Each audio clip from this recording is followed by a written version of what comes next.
Hello everyone, welcome back at you पाठशाला। तो आज की क्लास में हम साइंस का क्लास 10th का बायोलॉजी का चैप्टर लाइफ प्रोसेसेस के बारे में डिस्कस करेंगे। ठीक है, तो सबसे पहले जानते हैं लाइफ प्रोसेसेस है क्या और हम इसको क्यों पढ़ते हैं। तो लाइफ प्रोसेसेस को जानने के लिए हमें सबसे पहले पता होना चाहिए अलाइव। ठीक है, व्हाट इज अलाइव, अलाइव का मीनिंग क्या होता है। ठीक है, alive is something which is living, which is not dead, is said to be alive. Alive अगर हम कहें तो जिसकी कोई लाइफ हो।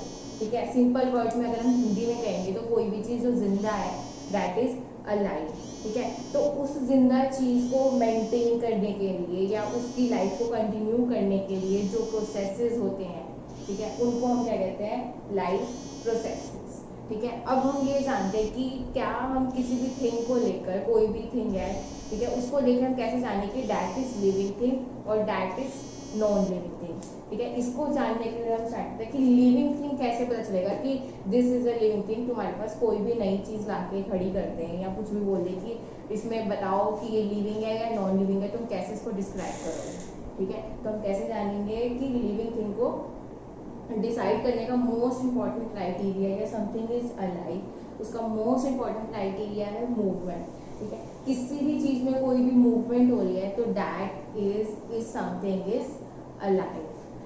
ठीक है, तो अलाइव का मतलब हमने जाना कि मूवमेंट। ठीक है, अब क्वेश्चन आता है कि ऐसा तो नहीं है कि हर चीज़ में मूवमेंट हो रही है वही अलाइव है। जैसे कुछ चीज़ें ऐसी है कि जिसमें मूवमेंट नहीं होती फिर भी वो अलाइव होती है। अगर हम एग्जांपल देखें, जैसे कि तुम सबसे पहले तो देखो, जैसे कोई कुत्ता भौंक रहा है। ठीक है, कुत्ता भौंक रहा है या गाय चारा चल रही है। ठीक है, या फिर कोई भी इंसान है वो जोर जोर से चिल्ला रहा है, तो उससे तो हमें पता चल रहा है कि हाँ उनमें मूवमेंट हो रही है, गाय चल रही है या कुत्ता भौंक रहा है। ठीक है, अगर मैन जोर जोर से चिल्ला रहा है तो उसमें तो हमें पता है कि मूवमेंट हो रही है, that is alive.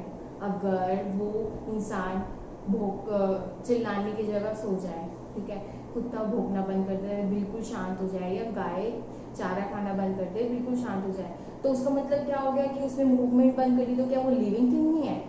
No, that is not possible. That is living thing, तब भी वो लिविंग थिंग रहेंगे चाहे उसमें मूवमेंट हो ना या ना हो। ठीक है, अब ये क्वेश्चन आ गया कि अभी तक तो हम बढ़ रहे थे कि मूवमेंट है तो लिविंग थिंग है। ठीक है, बट हमें पता है कि जब अगर वो सब चीज़ें शांत बैठे, वो ब्रीथिंग, वो सांस तो ले रही है ना।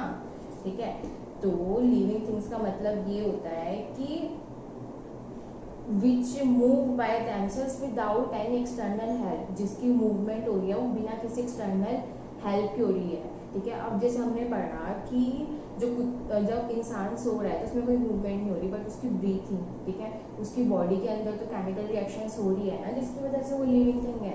ठीक है, वो उसके अंदर ब्रीथिंग का प्रोसेस हो रहा है। ब्रीथिंग मतलब इंटरनली तो उसके अंदर मूवमेंट्स हो रही है ना मॉलिक्यूल्स की, जिससे हमें क्या पता चल रहा है कि दैट इज अलाइव।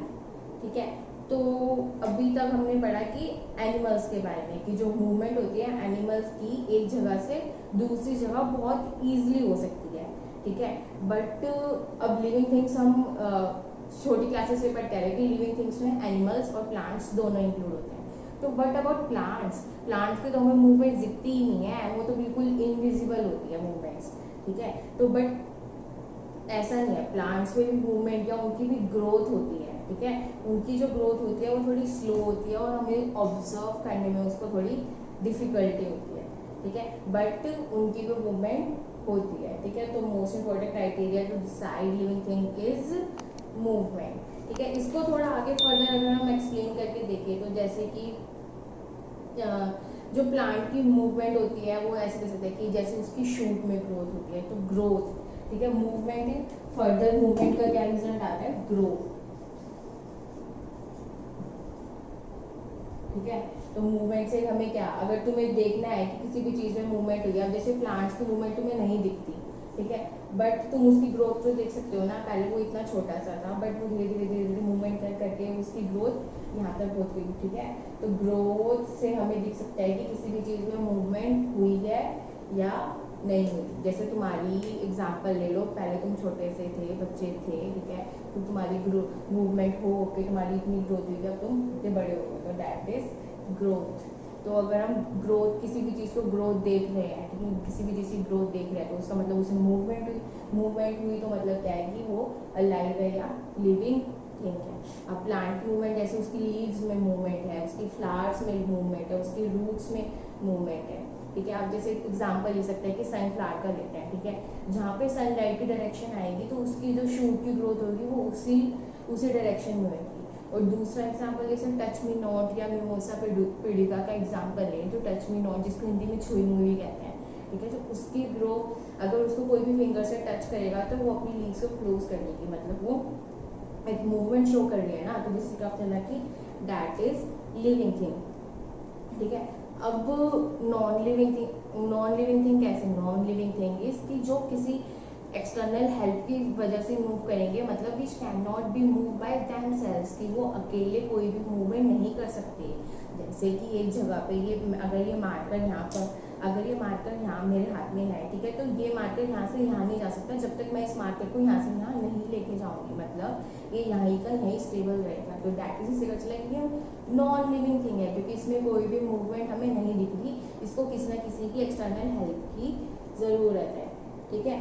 तो अब जितने भी ये प्लांट्स हैं, एनिमल्स हैं, ठीक है, ये जितने भी लिविंग थिंग्स हैं, ये बहुत ही छोटे छोटे टाइनी लिविंग यूनिट से बने होते हैं, जिनको सेल्स कहते हैं, ठीक है। उन सेल्स के अंदर मूवमेंट होती है, ठीक है, उन मूवमेंट्स की वजह से उसकी ग्रोथ होती है, ठीक है। तो हम जो पढ़ रहे थे कि मूवमेंट किसके अंदर होती है? लिविंग थिंग्स की सेल्स के अंदर, चाहे वो प्लांट्स हो चाहे वो एनिमल्स हो, ठीक है। अब वो जो सेल्स होते हैं वो फर्दर छोटे छोटे पार्टिकल्स से मिलकर बने होते हैं, स्मॉलर पार्टिकल्स से, जिनको हम क्या कहते हैं? मॉलिक्यूल्स, ठीक है। तो उन जो स्मॉलर लेवल, स्मॉलर स्पेस पे मॉलिक्यूल्स में जो मूवमेंट होती है, जो हम अपनी नेक्ड आई से विजिबल नहीं कर सकते, ठीक है, that movement decide the criteria of living thing, ठीक है। अब एनसीईआरटी में एक थोड़ा सिचुएशन में डाला हुआ है कि व्हाट अबाउट वायरसेस, ठीक है। तो वायरसेस में हमने देखा है कि वो जब भी किसी होस्ट सेल या किसी भी लिविंग थिंग के कांटेक्ट में आते हैं तो वो मूवमेंट शो करते हैं, ठीक है। ये क्या कंट्रोवर्सी है कि बट ऐसा नहीं है, वायरसेस में भी उसकी जो सेल्स की मूवमेंट है वो होती रहती है, वो हमारे नेक्ड आई से विजिबल नहीं होती, बट जो उसकी ग्रोथ होती है वो किसी भी लिविंग थिंग के कांटेक्ट में आने से होती है, ठीक है। तो एवरीथिंग जो लिविंग है, ठीक है, उसमें मूवमेंट हमें देखने को मिलती है, ठीक है। और ये जो इनविजिबल मूवमेंट है, यानी कि जो सेल्स के अंदर जो मूवमेंट है, ठीक है, वो बहुत नेसेसरी है लाइफ को मेंटेन करने के लिए, लाइफ की एग्जिस्टेंस के लिए, ठीक है। और इन सब के अलावा, ठीक है, अब हम पढ़ रहे थे स्टार्टिंग में कि तुम्हारे पास कोई भी लिविंग थिंग रख दे, ठीक है, तो उसका क्या क्राइटेरिया होगा ये डिसाइड करने का कि दैट इज लिविंग थिंग और that is non living thing. जैसे कि ये कुछ डिस्कवरी में कोई नई चीज़ डिस्कवर हुई, तो इसको कैसे जानेंगे कि दिस इज लिविंग थिंग और नॉन लिविंग थिंग्स, ठीक है। तो फर्स्ट थिंग इज कि living things can move by themselves. अभी तक हम पढ़ते हैं कि लिविंग थिंग्स बिना किसी एक्सटर्नल हेल्प के अपने आप उनमें मूवमेंट होती है। अगर वो अपने आप कोई चीज़ मूव कर रही है तो दैट इज लिविंग थिंग, ठीक है। Living things need food, air and water, ठीक है। लिविंग थिंग्स को अपने सर्वाइवल या जिंदा रहने के लिए या अपनी सेल्स के अंदर मूवमेंट कराने के लिए या अपनी ग्रोथ के लिए उसको एयर, वाटर और फूड, इन सब की रिक्वायरमेंट होती है, ठीक है। लिविंग थिंग्स की हमें क्या दिखती है? ग्रोथ, ठीक है। मूवमेंट होएगी तो बहुत सारी मूवमेंट्स मिल के उससे क्या कराएगी? ग्रोथ, ठीक है। और living things can respond to change around them. जितनी भी एक्सटर्नल इन्वायरमेंट में कोई भी चेंज हो रहा है उसके अराउंड वो रिस्पॉन्ड करेंगे। जैसे इसका एग्जांपल ले सकते हैं कि जैसे तुम्हारे पास कोई भी स्नेक आया है, कुत्ता भौंकता हुआ आ रहा है, तो तुम उसके अगेंस्ट तुम अपना एक्शन लोगे या वहाँ से भागोगे सिचुएशन से, या उससे दूर हटने की कोशिश करोगे। मतलब क्या हुआ ना कि तुम इन्वायरमेंट में कोई भी चेंज हो रहा है तो उसके अगेंस्ट तुम एक रिस्पॉन्ड कर रहे हो, ठीक है। तो living things can respond to change around them, ठीक है। Living things can respire. कोई भी लिविंग थिंग होगी वो रेस्पायर यानी कि ब्रीथिंग। रेस्पायर को अभी तुम समझो ब्रीथिंग से, यानी कि कोई भी लिविंग थिंग होगी वो या तो वो सांस ले रही होगी या वो सांस छोड़ रही होगी। तो जैसे हमने पढ़ा था कि स्टार्टिंग में हमने बोला कि अगर कोई भी मैन सो रहा है या कुत्ता भौंकना बंद कर दे तो उसका मतलब ये नहीं है कि वो लिविंग थिंग नहीं है। वो लिविंग थिंग है क्योंकि उसके अंदर रेस्पिरेशन की प्रोसेस हो रही है या उसकी ब्रीथिंग प्रोसेस अपने आप हो रही है, ठीक है। Living things excrete get rid of waste materials present in their body, मतलब कि लिविंग थिंग्स कोई भी उनकी बॉडी में वेस्ट मटेरियल्स होगा उसको वो एक्सक्रीट करते हैं। जैसे हम ह्यूमन बींग्स हैं, ठीक है, तो हमारी बॉडी में स्वेटिंग होती है, ठीक है, यूरिनेशन या फिर हम जितने भी एक्सक्रीशन के प्रोसेस होते हैं, ठीक है, तो that means we are living thing क्योंकि हमें एक्सक्रीशन हो रही है। Next is living things can reproduce, they produce their young ones, ठीक है। लिविंग थिंग्स के अंदर क्या होती है, वो रिप्रोड्यूस, वो यंग वंस को प्रोड्यूस कर सकते हैं। तो that are the criterias which needs to be followed that this is a living thing और नॉन लिविंग थिंग्स। अगर तुम्हें ऐसे क्राइटेरियाज फुलफिल हो रहे हैं किसी भी चीज़ में तो तुम उसे समझो कि that is a living thing और that is a living thing, ठीक है। तो हमने जान लिया कि लिविंग थिंग क्या होता है। अब इसके साथ अब जानते हैं कि कुछ ऐसे ना बॉडी के अंदर बेसिक फंक्शंस परफॉर्म होते हैं जिससे वो हमें अलाइव रहने में मदद करते हैं, ठीक है। अब हम अलाइव है, ठीक है, कोई भी चीज़ अलाइव है, ठीक है, तो उसकी मेंटेनेंस भी तो चाहिए ना कि वो अब जिंदा ही रहे, ठीक है। तो वो जो अलाइव की जो मेंटेनेंस होती है वो उन प्रोसेसेस को हम कहते हैं लाइफ प्रोसेसेस, यानी कि the basic functions perform by living organisms to maintain their life on earth is called life processes. कि कुछ ऐसे बेसिक फंक्शंस को परफॉर्म करना जिससे वो अपनी लाइफ को मेंटेन कर सके, ठीक है, या फिर कोई भी जैसे कहते हैं कि कोई भी चोट लग गई तो उसको रिपेयर कर सके, या उस जो भी जैसे कहते हैं कि बोलते हैं कि अपनी बॉडी को मेंटेन करो क्या मेंटेन मतलब अपनी लाइफ प्रोसेसेस को अच्छा रखो, ठीक है, तभी तुम अलाइव रह पाओगे। तो अलाइव रहने के लिए तुम्हें क्या करना होगा, अपने जितने भी लाइफ प्रोसेसेस है उसको अच्छे से मेंटेन करना होगा, ठीक है। तो वो अपनी लाइफ को मेंटेन करने के लिए लिविंग थिंग मेंटेन करने के लिए अपनी हमारी बॉडी में कुछ लाइफ प्रोसेसेस होते रहते हैं, ठीक है। तो वो बेसिक लाइफ प्रोसेसेस हैं जैसे न्यूट्रिशन हो गया, रेस्पिरेशन हो गया, ट्रांसपोर्ट हो गया, excretion, control and coordination, growth, movement, reproduction, ठीक है। अब हम जानते हैं कि ये सारे क्या प्रोसेसेस होते हैं। But you mean by nutrition, nutrition का मतलब क्या होता है कि वो हमने फूड अपनी बॉडी में लिया, ठीक है, अब वो जो बॉडी के अंदर वो क्या होगा, स्मॉलर पार्टिकल्स में कन्वर्ट हो जाएगा, स्मॉलर मॉलिक्यूल्स में कन्वर्ट हो जाएगा, फिर वो हमारी बॉडी में एब्जॉर्ब होगा। मतलब कि कोई भी फूड का जो भी मतलब स्मॉल मॉलिक्यूल्स का बॉडी के अंदर एब्जॉर्ब होना, जिसको हम अपनी एनर्जी को कन्वर्ट करने के लिए या एनर्जी को प्रोड्यूस करने के लिए हम यूज़ करते हैं, दैट इज न्यूट्रिशन, ठीक है। और रेस्पिरेशन इज कि जो भी हमने फूड एब्जॉर्ब किया उससे एक एनर्जी रिलीज हो रही है जो हमें लिविंग अलाइव रहने में हेल्प कर रही है, ठीक है, तो दैट इज रेस्पिरेशन, ठीक है। ट्रांसपोर्ट का मतलब ये है कि कोई भी ऐसा प्रोसेस जिसमें सब्सटेंस है वो एक जगह से दूसरी जगह जा रहे हैं, तो दैट इज ट्रांसपोर्ट। जैसे कि फूड है वो हमारे स्टमक से मतलब इंटेस्टाइन से पूरी बॉडी में जाता है, ठीक है, तो मतलब क्या हुआ है वो ट्रांसपोर्टेशन सिस्टम की वजह से आ रहा है कि वो हमारा जो फूड पार्टिकल्स है स्टमक में था वो पूरी ऑल ओवर बॉडी में गया, ठीक है, माउथ में था पूरी ऑल ओवर बॉडी में गया, तो that is transportation system. Excretion मतलब क्या हुआ, बॉडी से जितने भी वेस्ट मटेरियल्स है उसको बाहर निकाल देना।